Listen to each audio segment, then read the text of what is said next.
Committee, who will lead the discussion today on demystifying rainmaking. Rebecca, are you there? I'm here. Excellent. Excellent. I will turn the microphone over to you then. Great. Thank you. So the panelists, you guys can all turn your video on as well. So I'm not talking to myself, which feels very weird. Good evening. I'm Rebecca DeMarb. On May 1, so I think 11 days ago, I shut down my law practice that was 24 years old, where I focused on representing Chapter 11 debtors and serving as an assignee and receiver to join Development Specialists, Inc., DSI, as a senior managing director and open their Wisconsin office. So the last couple of weeks have been a little crazy. I'm also the co-chair of the Wisconsin iWork Network and co-chair of programming for iWork this year. I'm really excited about this program today. I have been since it was very first thought of and an idea. We have a rock star group of panelists who are hoping to demystify rainmaking for you. Before I get to that though, I do have administrative announcements I need to make. First of all, we want to make sure to thank all of the iWork sponsors. Thanks to the support of the valued sponsors, iWork has been able to expand membership benefits, increase educational programs and networking opportunities, as well as grow the number of local networks worldwide. iWork sponsors receive a valuable range of benefits, including consistent exposure to their brands to over 1,700 members from all facets of the restructuring and solvency industries. Today, we're highlighting our titanium sponsors, Alex Partners, Glass Americas, Pachulski, Stang, Zeal & Jones, as well as our diamond sponsors, Alvarez & Marcel, Grant Thornton, and Prime Clerk. More information about all of these sponsors by clicking on the sponsor tab that is on your screen. Speaking of your screens, I want to remind you that you will see CLE and CPE pop-up codes in the chat function of your screen. You need to write these down and keep them. On the last day of this conference, you will need to present those codes to get your CPE or CLE details. Also on the screen are the materials for this panel and for the panel tomorrow morning. So you should be able to click on those and see the materials. And finally, if you have a question for your panelists today, type them in the chat function and we hopefully will be able to see them and get to them as much as we can. Okay, let's get started. I'm going to very briefly introduce our accomplished panelists, and then you will not hear much more from me, and we can get started with the core of the presentation. First, Eve Karasik. Eve, you want to raise your hand? Eve, you want to raise your hand? I don't know if people can see the, okay. Is a partner at Levene, Neale, Bender, Yu, and Brill in Los Angeles. She focuses her national practice on corporate restructuring and bankruptcy, including representation of Chapter 11 debtors, unsecured creditors, and equity committees, trustees, secured and unsecured creditors, and other parties involved in bankruptcy litigation and appeals. Eve is an American College of Bankruptcy Fellow and is ranked in Chambers USA Band 3, Bankruptcy and Restructuring. Eve serves on the Executive Committee for the Board of Directors of the American Bankruptcy Institute as the Vice President for Diversity and Inclusion, is the current president of the Los Angeles Bankruptcy Forum, and is a member of several other professional organizations. Next, Kristina Stanger is an attorney and shareholder at Iowa's largest law firm, Nyemaster Goode, where she practices creditor rights and bankruptcy law. Her experience spans retail, grocery, agriculture, healthcare, construction, transportation, and manufacturing. She appears in federal and state courts for secured and unsecured creditors in a variety of contexts. In addition to her legal practice, Kristina is a combat experienced lieutenant colonel in the Iowa Army National Guard. She served for more than 23 years as an enlisted soldier, commander, and planner for the state, national, and international operations. She now serves as one of the state's highest ranking females and recently took command of the 109th Multifunctional Medical Battalion, the Hawkeye Medics. In addition, Kristina has held a number of committee positions with the Iowa State Bar, is an author and speaker on bankruptcy and commercial law, and provides pro bono services on behalf of veterans and their families. Next, Melissa Kibler is a senior managing director of Mackinac Partners in Chicago. She has approximately 30 years of experience providing financial advisory, restructuring, turnaround, and interim management services to Fortune 500 and mid-sized companies and their stakeholders. Mackinac just announced some exciting news today. It has been acquired by Accordion, a private equity-focused financial consulting and technology firm. And together they result in a combined firm with the capabilities to support clients in value creation and stabilization throughout all phases of their commercial life cycles from 9 different offices across the US. Melissa has extensive investigative litigation valuation experience, including insolvency-related litigation, avoidance actions, fraud investigations, merger and acquisition disputes, director and officer claims, and other commercial litigation support. Melissa currently serves as president of the American College of Bankruptcy, and her prior leadership roles in professional associations include president and chair of ABI, director of INSOL, and chair of the AICPA Bankruptcy Task Force. And last but not least, Joe Tay, who's joining us from the morning in Singapore, is a partner in the restructuring and insolvency practice group of the litigation department at Allen Gledhill, L.L.P in Singapore. She's also the communications co-chair of the iWork Singapore network. And some of us may have met her, I do think I remember meeting her, at the fall conference in DC in 2019, which she attended as one of the nominees for a Rising Star Award.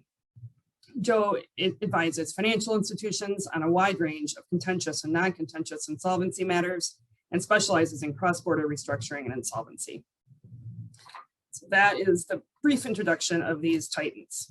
And I'm going to start with throwing out questions, and I hope we'll have a really lively discussion. I'm sure we'll have a very lively discussion. So first, we'll start with Melissa. Melissa, how do you get referrals? Thanks, Rebecca. When you're talking about referrals, I think the first thing that has to come to mind is relationships, because that is how we get referrals. And so a couple questions to follow on there. First is who, and that'll depend a little bit on who you are, what kind of services you provide. For me, as a financial advisor, person that provides CRO and interim management services, very important for me are what I would call intermediaries and other service providers, attorneys, and also investment bankers. But also, and I think we'll delve into a lot of these topics in more detail as we go through the panel, it's very important not to forget the ultimate buyers of our services. And in a lot of cases, those decisions are being made by the capital providers, whether that's private equity, private capital, banks, or representatives of those parties that are also have influence on what even a debtor or company might do. So then the question that we'll be spending more time on is how. These relationships will be of varying degrees, and you have to realize that it's really important to build long-term relationships in this business, but you also never know where your next deal is going to come from. It might be that best friend that you've been building a relationship with for years, or it might be someone you just met or were sitting across the table from in your last deal. So you have to think about both breadth and depth in terms of building these relationships. And again, but go back to who is going to be your source of business and that important relationship, and then where do you need to go to meet and develop that relationship with that person. For me, professional associations, as noted in your introduction, have been a very important part of that process. And you'll probably note that the 2 professional associations that I've been most involved with are ones that were primarily, the primary members are attorneys, because I knew that that was going to be an important business referral source for me. Thank you. Eve or Christina, do you have anything to add as a general matter of where referrals have come from over the years? Sure. Sort of an interesting story, and it's what I called never burn a bridge. You know, no matter how annoyed someone may make you on the other side of a deal, or a partner may make you feel at a firm, at your own firm, don't ever burn a bridge, because you will see so many times that people will come around and refer a case to you, and you are just surprised because you felt like, oh my God, we didn't have a great relationship, or it was strained. But as long as you don't burn that bridge, you just may get that call. And not that I have bad relationships with my former partners at Stutman, but my former partners at Stutman are are great referrals for me. I mean, we all went different ways when the Stutman Treaster and Glatt firm closed down in 2014. And in my firm's a boutique, but we have very low rates. It's just the way we work. And my rate's $620 an hour, and you're getting, you know, prime lawyer for that money. And a lot of my colleagues went to large firms with a very, very high rate. So I sort of slot in there. And I've kept very good relationships with them over the years. So just you know, a word to the wary: do not burn bridges, no matter where you go, no matter how annoyed somebody makes you feel in a case. Just keep that smile on your face and just chalk it up to, you know, a good fight.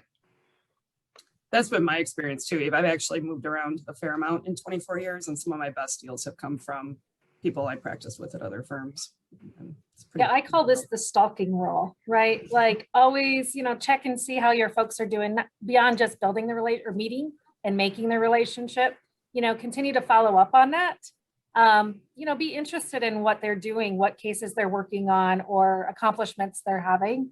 And yeah, I call it the stalking rule because maybe I'm reading and following you on social media, but as far as the 5 rules for my associates in marketing, that's one of them that I also would recommend.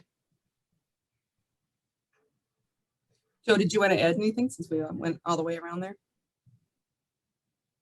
Yeah, I think like we can't, you know, ignore the I suppose significance of like having an internal, like looking internally to your firm. L.L.P and Gledhill is a big firm. It's the biggest financial services firm in Singapore. So our banking and capital markets teams have a great relationship with like financial institutions. And, you know, if any deal actually goes down, that's where the work comes, like it gets referred internally to the restructuring and insolvency team. So I find that actually over the years, a lot of work has come internally from our banking and other financial services lawyers. And they can be a huge resource. So I'd say, well, sometimes you have to look internally as well and tap on those resources that your firm already has and can provide to you. Definitely. Kristina, generally speaking, and I know you've got your rules for associates, what sources or resources have you looked to build your career, or do you recommend that associates or others look to build theirs? Yeah, I think one that Melissa already mentioned, right, is organizations. But I think it's beyond just being a member. My recommendation is be a leader in that organization, right? Don't just join an organization, get involved, be a leader in that organization. Because not only will you learn more, but you'll build more relationships with other leaders, which I think, again, can go back to the referral sources. But it also just develops your relationships and your credibility and your knowledge. So that's what I would say as far as, you know, resources or sources. The other thing I do is it's a technique when I do go to conferences or events. I call it the piggybacking technique. So like if there's a very large conference coming up, I might look to have an event that's prior to that event that I can build a smaller cohort or build smaller relationships with. So then I can walk into the 11,000 member, you know, ABI conference and have a few relationships already built. So I use the piggybacking technique where there might be an event prior to or an event afterwards of something that might be larger. That one also dovetails into the other technique of wingman. So women, oftentimes, we don't like to talk about ourselves. I would just say we're not as fluid with that as maybe men are. But I'll tell you what, I love to talk about Rebecca DeMarb and how amazing she is. And so what I found is a technique for me or a resource for me is when I was going into seminars or conferences, I would pair up with a wingman or wingwoman, right? And introduce Rebecca to my colleagues or network, and then vice versa. So those are some resources that I would pass along.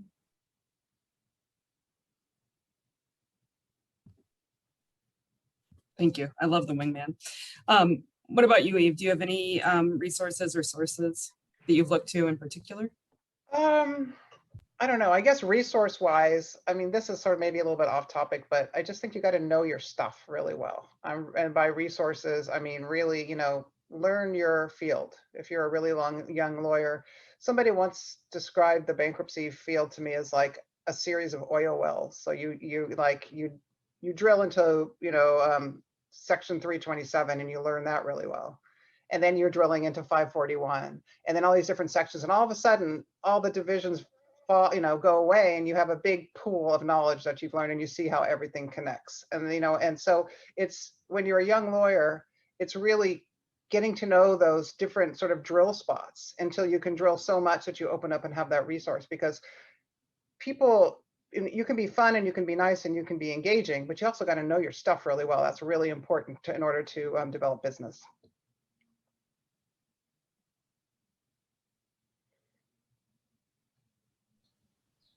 Sorry, I keep going on and off mute, so it makes it all a little clunky. Maybe I should just give it up.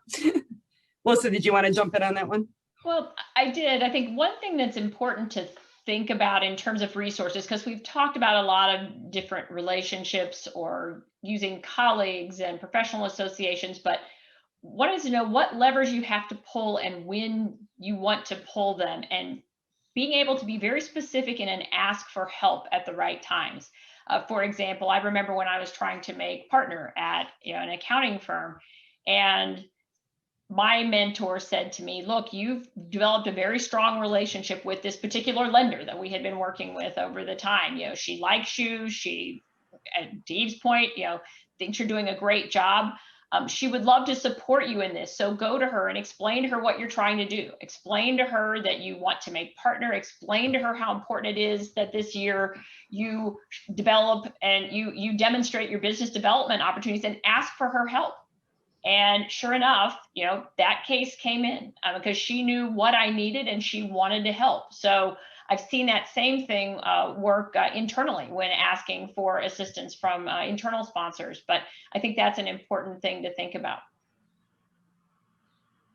I remember learning when I was about 4 years or so into my practice that I was actually going to have to ask for the work, that it wasn't just going to fall out of the sky. That was a shock. Mm-hmm. They didn't teach us that in law school. Joe, did you want to add? No, go ahead. Go ahead, Kristina. Oh, Kristina, do you want to go first? No, you first. Oh, I just wanted to add that it's actually very important to have a boss that supports you that way. Like someone you're already working for and who is already very established in the industry, whether it's male or female, and is willing to sell you ahead of themselves, because they don't really need to sell themselves so much anymore. And having someone like that have your back at any event, whether it's a huge like networking event or it's just lunch with your clients, is incredibly helpful, because you have someone that the clients, or people already know in the industry, saying that, hey, meet Joe. I really like her. I think she's promising. And I think you can watch out for her and the way she develops in the industry from now on. And that really helps to pique everyone's, I suppose, attention and interest in you. And then they'll be more willing to speak to you afterwards, and they tend to remember you that way. So I think having someone like that, having a wingman that's sometimes even already more established than you are, is very, very helpful. Yeah, I will never forget, I was at a cocktail reception and Judge Chodine introduces me to another bankruptcy judge. And I was like, oh gosh, where's this gonna go, right? Like the pressure is on now for sure. But it was a great, that's a great honor and a great relationship starter for sure. Melissa, can you talk a little bit more about, how do you make that ask? Like, what kinds of times in your career were you thinking, or maybe Eve, can you give us some other advice on those true critical points, or how to make that ask? I mean, were you just straight up, hey, I need to, I'm making partner. What do you think? Well, look, and part of it is having established that foundation with a person that I was close enough with to do that, and to be able to explain what I was trying to do and ask for help. But I have found it is very powerful to ask for help. One of the things I counsel people on internally within the organization is to say, go to someone, if you have a goal that you want to achieve, go to someone you think could be helpful or would have valuable information, and ask for their help, ask for their input, because what you have done by doing that and asking for their advice is you have involved them in your process, and you have made them a part of your success. They're now invested in whether or not you succeed because they have advised you. And so that is a really, it's a powerful process. And again, as you said, it's not always natural to think about doing that. And I think even more so for women. Yeah, I was thinking while you were talking, Melissa, I don't know if I've ever done that. I think that's interesting. See, at any stage you can learn. I'd say that, so I have sort of an interesting background because I was at Stepman Schuster and Glatt for 25 years, and that firm was a lockstep firm. And we weren't paid based on origination at all. You know, and you weren't necessarily promoted based on origination. It was just more being a really good lawyer and doing your job really well and understanding, you know, the bankruptcy code and bankruptcy cases and it was a different world. So then I left there in 2014 and my world really changed. And I had to sort of jump into the world of real business development. Now, before that time though, I had gotten involved with organizations, and in particular, ABI was the one that I was really involved with through my partner, Frank Marola, who, if you know Frank, is a lot of fun. And he would just take me, he was 3 years ahead of me, and just take me with him to these conferences. And that's the whole wingman. And I really started meeting a ton of people. I'd go for 3 days and just meet people and kept up the, you know, the relationships throughout the years. And so those relationships were, you know, when I got actually thrown into the real world, began to, you know, sort of rekindle all of those relationships. And also at that point, you know, started to sort of branch out to other organizations too. So I sort of have a view of, I look at the, you know, sort of a national and a local. So LA is a big market. And so I started working on my local work because Stutman was really national. And so when I ended up leaving Stutman, I really started working with the Los Angeles Bankruptcy Forum, which is the key bankruptcy bar association for bankruptcy lawyers and professionals here in Los Angeles, and started working my way up through the board. And now I'm finishing my year as president of that organization. And at the same time, I focused on ABI as a national. So I kind of, that's, you know, maybe we'll talk about this later, but you can't do everything and practice. You got to sort of be selective as to what you want to do. And, you know, my two pieces of advice are on that is, you know, I like the local and national approach, but also pick organizations you like. You know, there are people there that you like that are doing things that you like. You know, if it's iWork, that's your thing, and that's great. Do that, work your way up to iWork. But, you know, it really just, it depends depends, and you just have to like the people and like the group. And that way you'll do well. Yeah, I think you both hit on something as I was reflecting on that advice, right? Being passionate about what you're involved in is really, then it becomes organic, it becomes more natural. But I was thinking, and I'm not to draw in my military experience, but I have a few more years there. You know, when I reach down to bring up, you know, other young officers or other young women, one of my favorite questions to them is like, what is it about this service that you're passionate about? Like, what is it that you'd like to do, you know, long term? And asking that question, just like you said, Melissa, now gets me thinking about, okay, here are some opportunities if it comes up that I'll remember, you know, Taylor for, because because I asked her, you know, what would you like to be when you grow up? Or what drives you? What's passionate? Or, you know, what's your favorite, you know, what's a deal that gets you excited? Oh, then I'll remember Melissa and Mackinac, because that's how you say it in Michigan, right? So I think that's a really good point about you have these relationships because you enjoy what you're doing. And then you talk about where you'd like to go. It does seem a little bit self-centered, but it's more about communicating those desires long term. Yeah, Joe, is that culturally different in Singapore, or is it, you know, can you take the same strategy there? I think it's the same worldwide. Awesome. I think you had the point I wanted to talk about, which is about just having something that you're genuinely interested in the practice, because that helps you be like authentic to everyone. And you know, I feel like people can definitely quite kind of like smell from a mile away when you're just trying to hustle your way into a circle without, you know, actually being interested in it.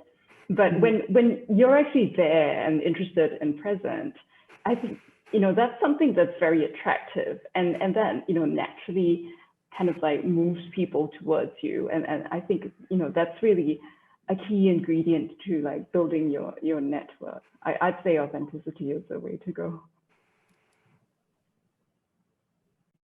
So in preparing for this, we talked some about how things change over the course of the career. So these are a little cheesy questions, but I think they're going to elicit some interesting responses.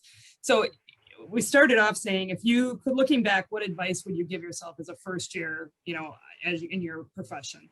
I would almost tweak it and think it's in some ways equally, if not more interesting. What advice would you have given yourself 10 years out of school? Because there's not. Well, we talked about how it changes a lot over time. It's not at all static. So I don't know who wants to start. Well, I mean, for me, I just think about confidence and how that changes over time. But even as a young woman lawyer, I just remember having all these men around me and thinking, my God, they really seem to know what they're talking about. God, am I really? Do I know what I'm talking about? I seem to feel like I question myself more than they would question themselves, and they would sort of go out on a limb. There'd be like a kernel of truth there, but they would just go with it, right? Whereas I would be much more careful about my, what I would say and how I would say it, and having the confidence to sort of do that, to know, okay, I know enough. I can do this. I've drilled down on what I'm doing today in front of this judge. I know this subject. I may not know everything, but I know this stuff really well, and I can win this, and I can do this. And having that confidence as a first year, don't doubt yourself. If you're prepared and you know what you're doing and you've been trained well, you can do it. And I think that's what I would go back and tell myself as a first year. And how does that play in with your practice development, rainmaking? As you talked a little bit at the beginning about needing to be really good at what you do. And I agree with that. But how do you think that has influenced, especially since 2014? Yeah, well, I think if you don't have that confidence, it shows. And I think if you're, and if you're working with a client, and because I also get referrals from clients. So, I mean, a client will refer multiple matters for me. They'll maybe hire me on one thing. Oh yeah, I like what she does. And I have 12 other properties where I need, landlord representation. So I'm going to stick with her. Or somebody sees you up opposite them and goes, oh my God, she crushed us. I'm going to hire her, right? Yeah, how cool is that when you crush them at a hearing and then they call you next time, right? That's awesome. Right. So that's the confidence. If you don't have that confidence, if you don't sort of show up knowing your stuff, right? The judge is asking you questions and you are responding, it doesn't work. So, I mean, and that of course is part of learning over time. I mean, you're not going to know everything when you start, but that was sort of my point of, when you start in the beginning, be that young lawyer who knows what you're doing on that day. I mean, I am going in to get my firm employed, and there's a little issue I have to deal with. Well, make sure you know that. Make sure you know the cases. Make sure you articulate it well. You answer the judge, and you can answer the judge's questions, and know that you can do that. You can, and then. Not only do the partners in your firm see how well you perform, other people in the courtroom see how well you perform. I remember, I was a young lawyer, and I think I was sort of left at a hearing. I think we were representing the committee, and my partner left, and I had to sort of, it was one of these, let's do a sale over the objection of of everybody else, give the committee nothing. And so, I argued my little heart out, and, the judge started listening to me. I must have been a third year at that time, right? And so then they took a break. And at the end of the day, I got the committee, 15 cents or something like that, but I got something. And one of the partners from another firm who was representing the secured creditor sent a letter to my partners, to the people, I was an associate, and said, I wish you would come over to the dark side, and leave your firm and come join me. And it was really nice. And that I had a relationship with that lawyer forever. I mean, and as I got more mature, he would send me cases. But I mean, I was pretty young at the third year at that time. But that's what I'm talking about, really knowing what you're doing and doing it well, even just from the beginning, even your little project that you have, and you have people who will reciprocate and send, let you know that you've done a great job, and let people who are working with you know that too. I want to move on, but before I do, I just want to remind everyone that you can actually post questions in the chat too, either to a specific panel member or, to the group. And I'm sort of seeing them out of the corner of my eye, so we can circle back. Okay, who wants to talk about advice at 1 in 10 years next? I'll jump in at year 10 because I thought this was an interesting question. Like you said, a little bit kitschy, but at some point it really does cause you to think. And I started to think about the contrast. Like you said, year 1 is learn your stuff, do really good work. And look, that always has to be the case. That's a given. But once you hit year 10, don't focus only on the work. You have to be able to trust others under your guidance to work with you and to really shift some of that focus to business generation. Eve, I thought your description of the Stutman process was interesting because I've never been in a firm like that, although it took me a while to realize that I wasn't in a firm like that. And that when you look more closely, you just realize that the partners and were out there, you all thought, oh, they're just all making a lot of money. You didn't differentiate the fact that the people who were making the most money are the people who are bringing in the business, and that you need to develop that side of your skill set in addition to being able to be really good at what you do.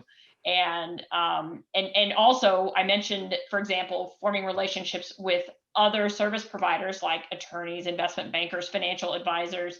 But remember how important reciprocity is when you have those types of relationships. Being able to refer something to them because they're out doing the same thing that you are. So you need to think about that. And sometimes that's hard for us as if you're in an independent financial advisory firm, for example, you don't have a stable of clients, of corporate clients that are out there that you can refer the attorneys into. And it was always our view the attorneys were in first. I'm not sure that's always shared by the attorneys.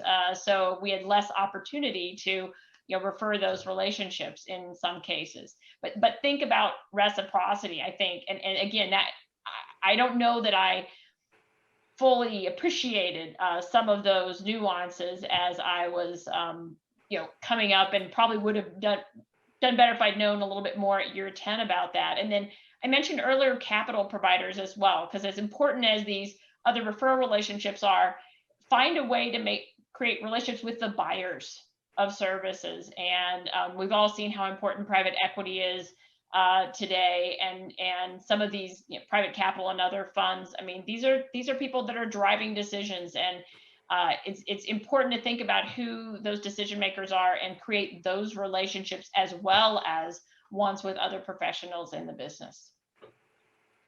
I'll take a stab at this one. So coaching some, younger partners in that, this sounds really tactical, but I had them sit down and put together a 5-year plan. Like, what do you want to be when you grow up? And then back plan from that, the key events they need to be a part of, or the key roles they should hold in an organization, right? If at year 10, you want to be out there, going to conferences and generating business. Well, yes, year 1 and 2, you better have your nose to the grind, learning your stuff.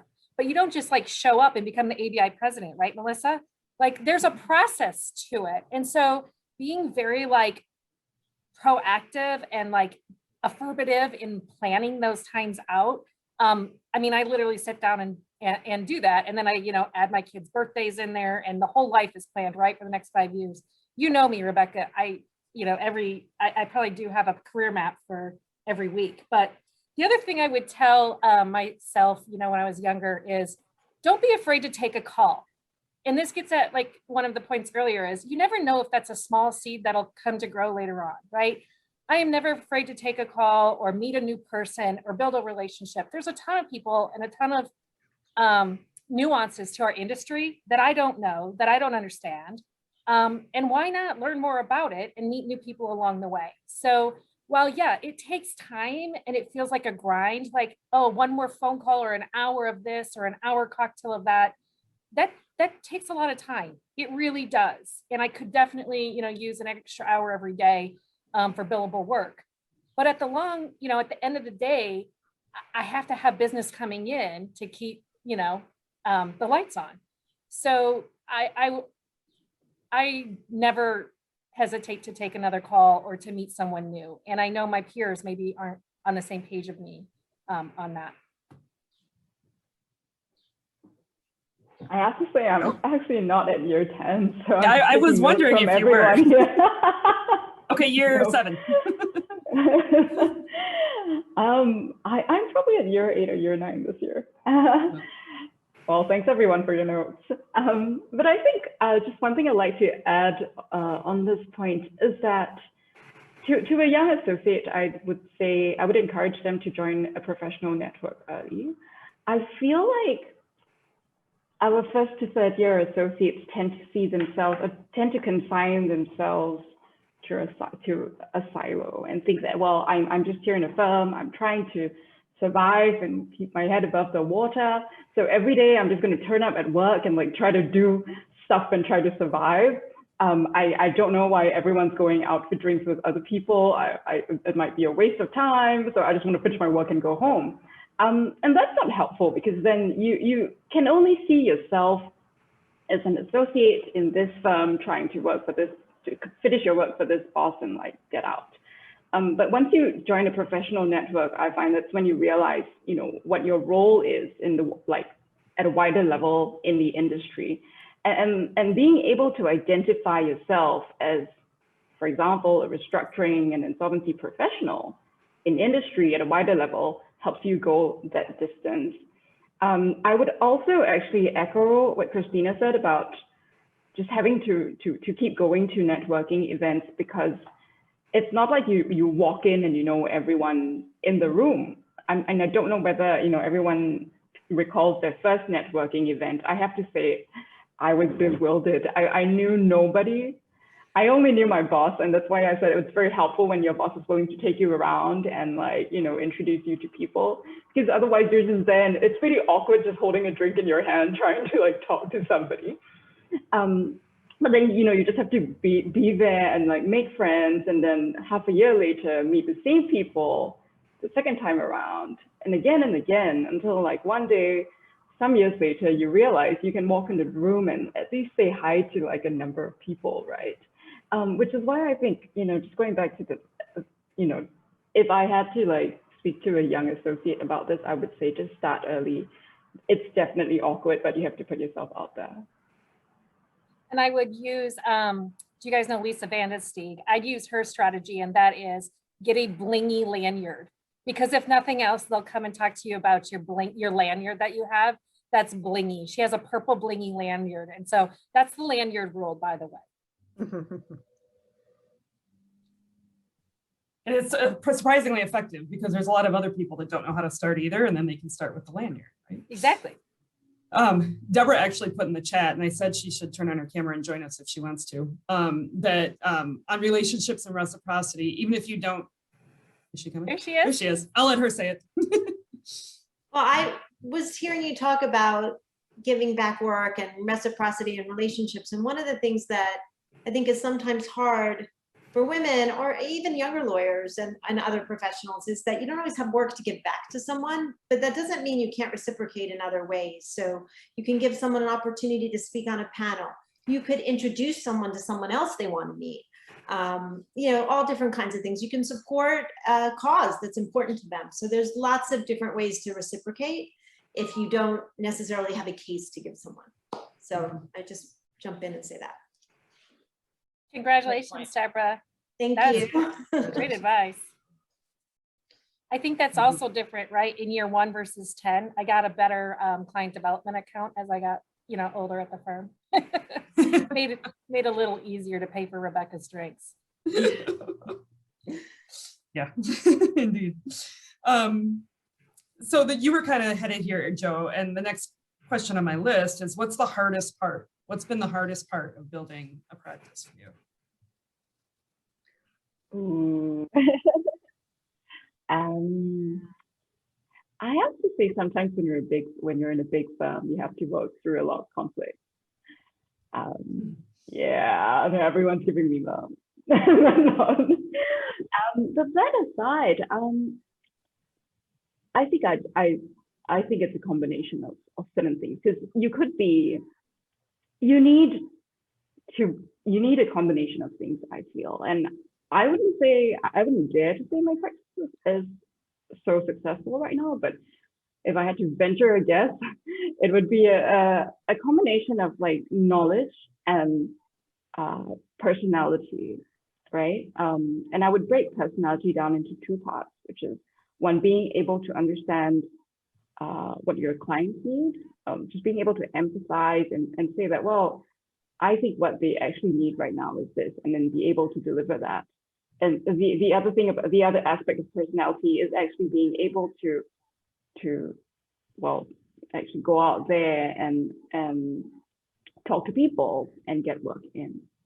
Knowledge, as you said, is a given. You just need to be able to do that.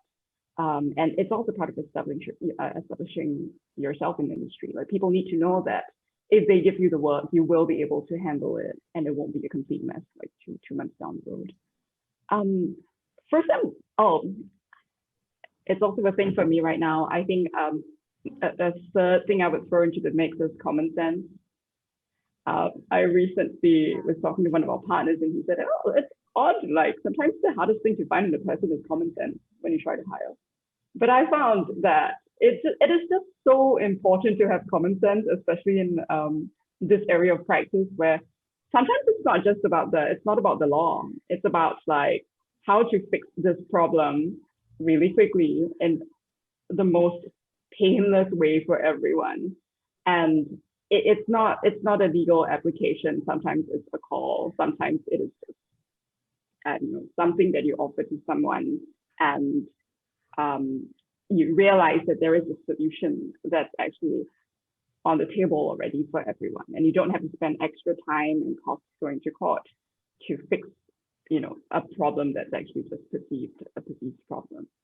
So these three things I find are actually very hard to put together sometimes, because you can get very blindsided every day, trying to either focus on legal theory or like focus on networking. But when sometimes you have to take a step back and realize, oh, actually, I need to make sure that I have these three things and put them together in order to actually have a balanced, hopefully successful practice. I have to say now, actually, I realize that it's actually pretty hard to balance your personal life and practice. There are all these stories of women who have it all. I actually suspect they have. I mean, I have to say, I don't think it's said enough. I think they have help from like their extended families, or they have a helper. I'm so certain they have that. Even though in the media, they often portrayed as like one woman who like tanks it all and is able to split 24 hours by like, I don't know, divided by 32 or something like that. And then somehow they managed to stretch all 24 hours into something else that and like no one else is able to. And I feel like maybe people just don't talk about it enough, especially, on Instagram. Everyone's like, oh, I managed to balance my life this way. I'm so successful. And I find it very helpful if someone actually comes to you and says, it's actually very hard to be like to build a home, take care of it, and actually also make sure that you're on top of everything. You finish your work and you're able to like continue networking with your clients. I don't know if I'm hoping that some of you share this view as well. It's interesting. There's been like a lot written lately about how it's important, particularly for women, to be talking about all the help that they do get. Stop brushing it under the rug and start talking about everywhere, where every place it comes from. Sorry, go ahead. I was just going to say that when I was looking at these questions today, thinking about our panel, I had written in 24/7 was what I wrote in response to this question. Was that, and this has gotten worse, as Deborah pointed out, when we first started way back when. We didn't have, cell phones and email. And so it's gotten worse over time. I remember actually had a case in Chicago, and it was the first, email had just kind of started, and we were gone for 3 or 4 days, and we didn't have access to computers. And that's when I got my first BlackBerry, because I came home from a business trip and had like 500 emails. And it was like, oh my God, how am I going to deal with this? But the BlackBerry sort of made it easier, but then they made it worse, right? Because there's no sort of downtime. And personally, I have 2 daughters. They're 23 and 26. I got divorced when they were 9 and 12, and their dad left. So it was just me. And I was able to do it with the help of a wonderful woman who had been the nanny, who'd helped me, helped all of us. And then he left, and then she just became sort of my partner in raising the kind of the co-mom and raising the kids. And so that was just the way it worked, because I did go to conferences and, I wasn't there for some things, and it was just the way it had to be. I mean, I was the breadwinner too. I didn't have a choice. It wasn't like, okay, I could stay home or I could work part-time. I had to just be the major breadwinner and do it. So I was doing it all, but it was hard, and I felt bad a lot of the times. I felt kind of like, God, I miss my daughter's this or that, or, gosh, I got to work all weekend this weekend on this particular project, but I have to do it. And it's hard. I actually found this in the pandemic too. I found it very difficult to turn it off. I don't know, everybody else felt that way, but I felt like, I actually had some of my busiest, I think, year during the pandemic. It just was crazy. And getting up in the morning and going, sitting at the desk, and then almost never being able to leave that desk until like 10 o'clock at night, because there was no beginning and no end. And it's sort of that 24/7. You need a beginning and an end for yourself. And I think you're a better lawyer, or you're a better rainmaker when you do take that time for yourself and your family too. Even though it seems like you should work, and it's hard to say no, but I found it really strongly, now that I'm back in the office, you can see my office behind me, that I come in and I leave and I go home. And when I go home, I don't do anything unless I have to. If I really have to, I will. But it's not like I feel like I have to do it all the time. I was really getting kooky because I was doing it too much. I need those bookends, I guess, as they say. And it's hard. It's not easy. I mean, because you're trying to have a successful practice, raise a family or have whatever personal life you have, and do all the business development. I mean, the business development is like a second job. It is a second job. So it's tough, and you got to find those ways to stop and do each of those. Yeah, you're right. The business development side, oftentimes a lot of the things that you're doing to build those relationships are happening outside of normal work hours, or if they're in normal work hours, you're replacing them with something that was a weekend or otherwise. And so that sacrifice that's necessary to build the relationships we've been talking about is absolutely something that's hard about a successful practice. And sometimes what we can do is try to find some opportunities where you can include a spouse or a child or a family member on some of these business development occasions. So you're not, because the people you're trying to develop business from, they have the same problem. They probably also are struggling with, how much time to spend on this activity versus being home with their child or their spouse. So sometimes that's an innovative way to do things, that you're not only not making them choose, but you're getting to know people on a little bit deeper level. Yeah, I've heard from a lot of people though, like what you said, Eve, about the pandemic. I've always said, I've never really had very good boundaries, because I said for a long time, I just had to address whatever fire was burning the hottest. I have 3 kids. My oldest was 3 when I graduated from law school.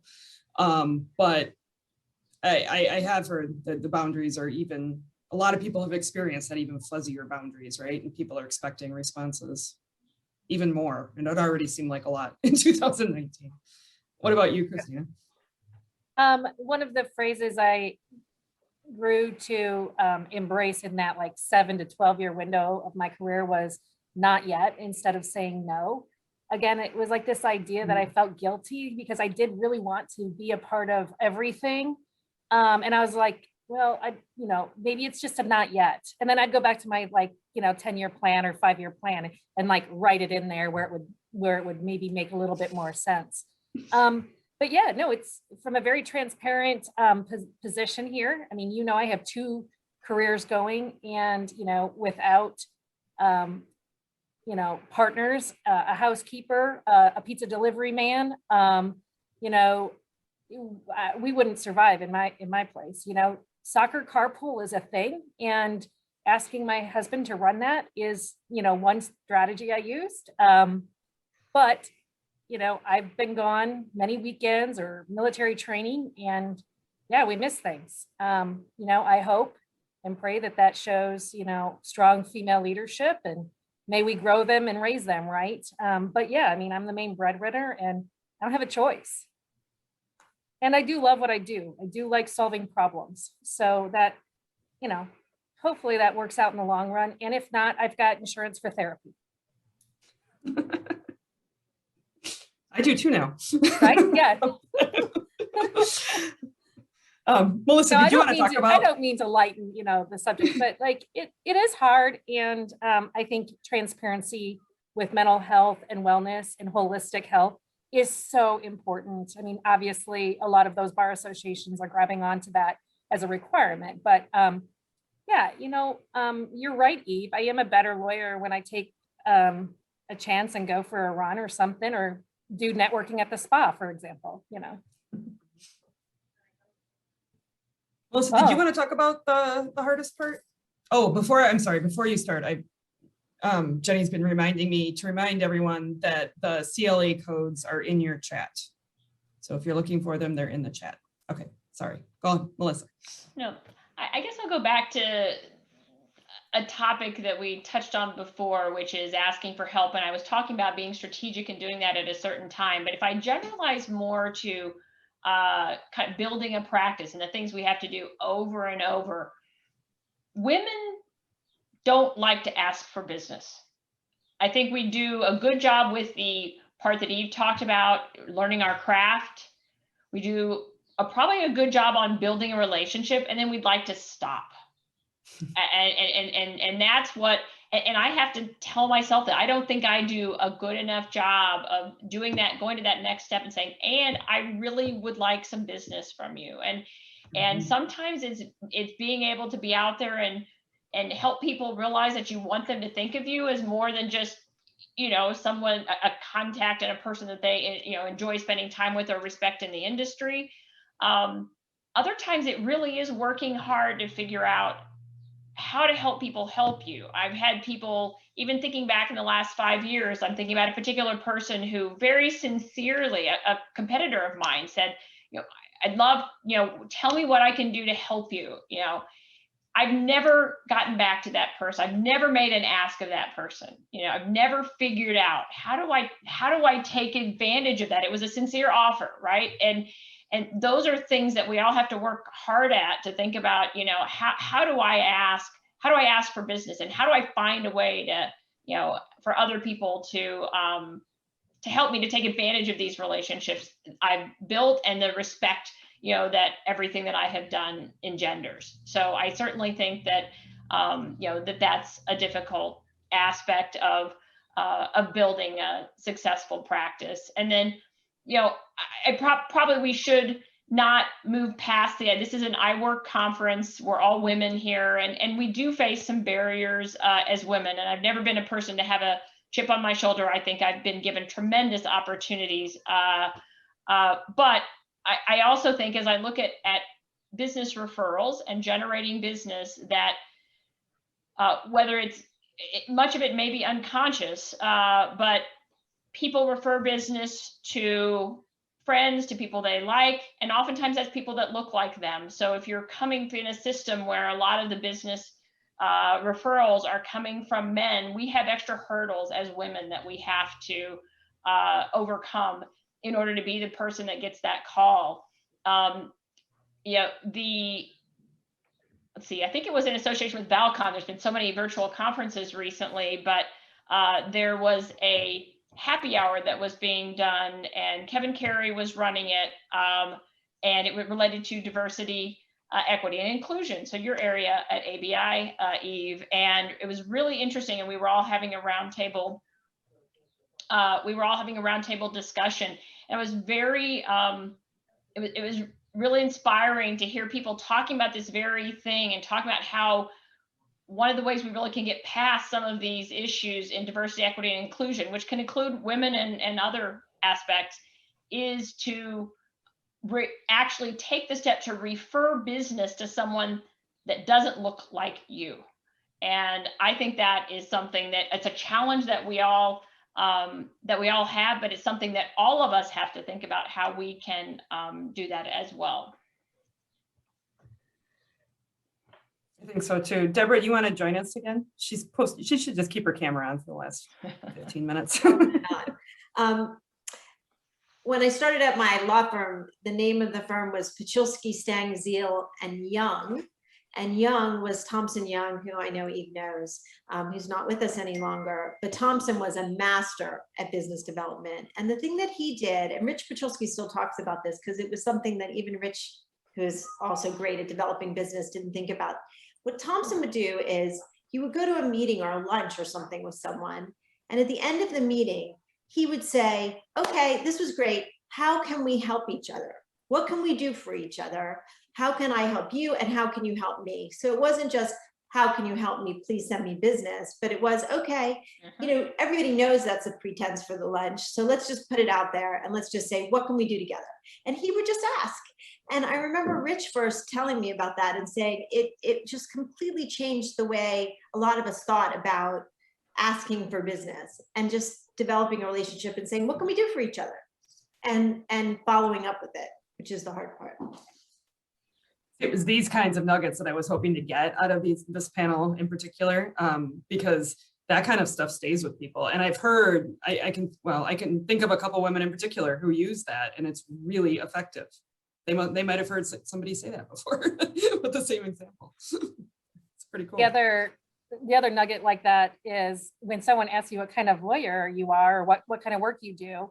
You know, I had a partner tell me once, well, what kind of legal problem do you have? As opposed to talking about kind of what you do, get into their question of like, well, what legal problem do you have? And then you can be a referral maybe if you don't handle that work. So it's kind of a spin on that one. But, and Deborah, you mentioned this earlier too. It doesn't have to be just work related. It could be, you know, a charity or an organization or a panel or something too. Or someone wants a dinner reservation somewhere and you're happy to help them. I mean, Oh, sweet. Yeah, that's a help good people one. in all kinds of ways, you know? All right, next question.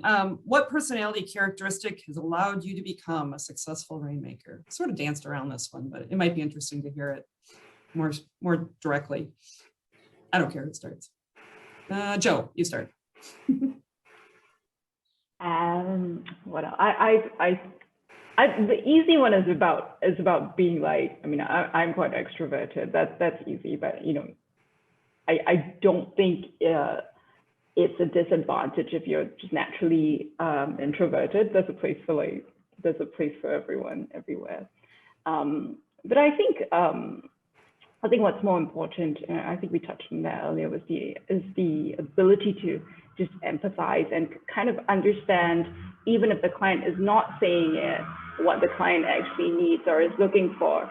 So as a client, I mean, I put this in practice pretty early on. I realized that if the client comes to me at like 5:30 or 6 p.m. with an issue and they sound kind of nervous and stressed out about it, what they actually want to hear or would like to hear is, hey, why don't you leave this problem with me? I'll give you an email and maybe set out some steps on like what you need to do by the time you're in the office tomorrow. And you can actually see the relief like over the phone, because I think that's actually what they need. They're paying someone to do something, and they need to know, even if they didn't, you know, expressly ask for it, that they can just leave it with you, because that's why they called, right? And just go home and have the problem solved by the next day, which is what they need. So that it looks to their boss like, you know, they've gotten the problem resolved.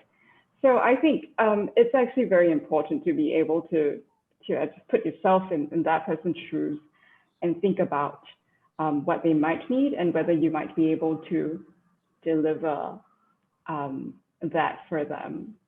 I suppose actually, you know, a few years on, I've realized that, okay, ultimately you need boundaries as well. So at some point, I found myself like being the last one in the office all the time because I was trying to get everything out for everyone by the time they open, which is very helpful if, you know, we're working with lawyers in New York, which is very easy, right? Like you guys go to bed, I'll do it. And when I go to bed, you continue, that's fine. But when like everyone is in the same time zone, that's when you end up being the last one in the office all the time. But I've realized that as far as I can, I would try and do it for them. If I can't, I'll let them know. I'll let myself have a more reasonable timeline and something that works for them as well. So Melissa, what personality characteristic do you think has been most successful with rainmaking? Well, I mean, I listed a few, and you're going to hear similar themes probably from all of us, you know, from what Joe just said. One of the things being outgoing, getting to know people. Look, people need to, first they need to know you, they need to like you, and they need to trust you if they're going to give you business. And so I do think it helps. I similarly have had colleagues who were extremely introverted, hated networking events, and it's not that those people couldn't be successful. I have seen some very successful people, but for me, it's part of it is being outgoing. There is an aspect of being selfless and not always having agendas. So I've talked a little bit about maybe needing to have more of an agenda, but I do think that, the idea that people feel like you're interested in them, or the association feels like you want to be involved because you believe in what they do, not just because you're trying to get that big leadership position. I think an aspect of doing the right things for the right reasons is very important. And then there's, kind of just a third, I think, going back to the being good at what you do, and that I can't come up with one adjective for that. Part of it, whether it's, you're hardworking or your innate talent or intelligence or whatever that is, but the package that you put together of all of the skills that you have that makes you attractive as someone who can do the job that needs to be done. Okay, Eve, you want to go? Sure. I think for me, I love these. like people, and I like to learn about people, and I like to learn about their personal lives. So, what do you do for fun, and what's your family like, and Hey, do you you're have dogs? stalking, Eve. You're a stalker.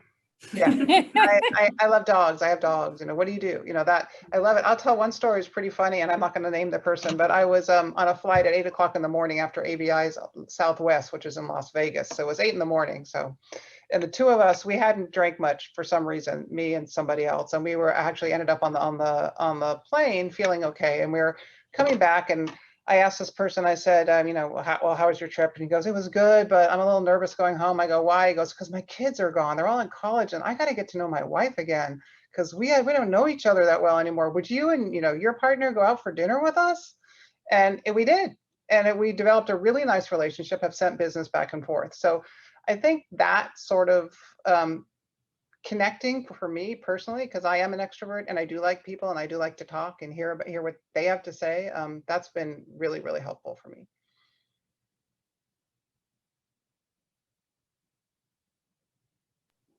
Either Rebecca froze up or she's waiting on a pregnant pause for us.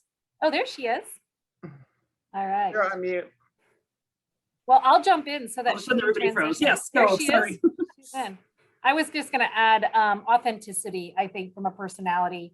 There are so many different ways to really grow that network, whether it's, articles editing or, extroverts like some of the rest of us on this. I mean, I am not a golfer. I tried to golf.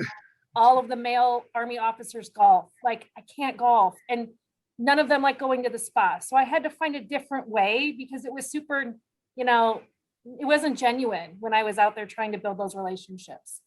So I just, being you and being your authentic self, I wouldn't underestimate the value of that, that advice. And thanks, Joe, for reminding me about that. Deborah, you want to jump in? I think you guys have covered it. I mean, your best business development tool is always going to be the quality of your work. I mean, for me, hands down, the first big debtor case I ever got referred to me was referred by someone on the other side. And whoever said it at the beginning, I think it was Eve, you just treat everybody well, whether they're your adversary or not. You never know where it's going to come from. And authenticity. I mean, people want to work with people they like and they trust. So you need to be honest and authentic, and don't sugarcoat things, because people need to understand the real situation that they're in, especially in what we do with distress. So I think you all have hit the high points. I think those are all good ones. We only have a couple minutes left, but this has been such a weird year for so many people that I did want to get to this one. What kind of actions do you take when you feel like there's a lull in your practice, when you're in one of those times? Well, for me, what I do, I spend more time on my other my extracurriculars, my ABIs. I mean, I always have them going on at the same time, but if I actually do have a lull, then I'll dive more into a particular presentation I'm working on, or, maybe try to make, back before pandemic, make a couple of dinner dates or lunch dates, try to, fill that in a little bit. So I when it's in a lull, when my actual work is in a lull, I go into more full business development mode, I guess is the way, I do it. And I did want to echo one thing before we go on organizations. I do want to say it's really, really important to get involved in the organization and not just be a member. So, I worked my way up through ABI, starting as I think I was the ethics committee newspaper or news article editor. So I had to get articles, for a whole year for 4 editions on ethics issues. And through that process, I befriended a whole bunch of ABI people who were interested in ethics. And then I moved my way up and I did various different things to the point where I am now. But it takes many years. It takes a lot of commitment. But get involved, if it seems like it's just a silly little job, it's not. You're helping somebody with something and they appreciate it. And always volunteer. That's the other thing I'll always do. When I get into a group and I'm new, and when I first got on the ABI board, I was like, what can I do? I don't want to just sit on this board. Is there a job I can have? Is there something you need done? I would go to the president or somebody else on, on a committee, what can I do in addition to just sitting here? So that's another tip. I think that works for 2 reasons. I mean, one, it gives, it gets a broader audience to your name out, right? But it also goes back to what Melissa said about people needing to trust you. And how do you trust people? You trust people by working with them. And it's just a different version of work. Right, you're getting that exposure without having to have actually worked on a case with them, but they're seeing you demonstrate those same skills that you would be using in a client situation. And that's one of the great things about these associations that are focused on putting together educational panels or resources for our profession, is you're getting a chance to really demonstrate your substantive chops. Mm-hmm. Anybody else want to jump in? I think we technically have like 1 minute, so. Well, I think you did a nice job of summarizing things that we all do. And I had written down many of the same things. You write articles, you speak, you do the things you need to do for the professional associations. And then also I found myself go back to your firm's website and make sure that all the stuff you have done actually got up there, that your bio is updated, that some of the speaking engagements you've done are actually highlighted up there. And so, those are things you can do to make, because a lot of times you're moving so fast if you're busy that you don't take the time to do that. And of course, in addition to refreshing some old relationships, which certainly, having a little bit more time gives you the opportunity to do that. I would say at some point, we all work in the restructuring industry and we know it's volatile and very up and down. Sometimes you just take time to be with your family and your loved ones. And you recognize that, the next wave is going to come. And so, take advantage of having that little extra time and enjoy it while you can. Yeah, that's what I was going to say. I do my dishes, but you guys are great. Thank you, iWork and the iWork leadership for pulling this panel. These ladies are amazing. And I know many of you in the audience have other ideas. Please share them. I love this organization because you all pull each other up, and I just could be more proud to be a part of that. So thanks for everyone for your hard work. Yeah, thanks everybody for being on the panel and attending. There is another panel on rainmaking with a different group of amazing women at 7:30 Central, 8:30 Eastern tomorrow morning. So I would encourage everybody to join that one as well. I think I assume there'll be some of the same information, but there's going to be different information as well. And then after this week, the final substantive panels for iWork Spring are on demystifying taking the bench, and those are on May 25th and 26th. All the panels are repeated this year. And in between there's a lot more fun intermezzo stuff that's all on the conference website. So thank you, everyone. Appreciate it. Good night. Thanks, guys.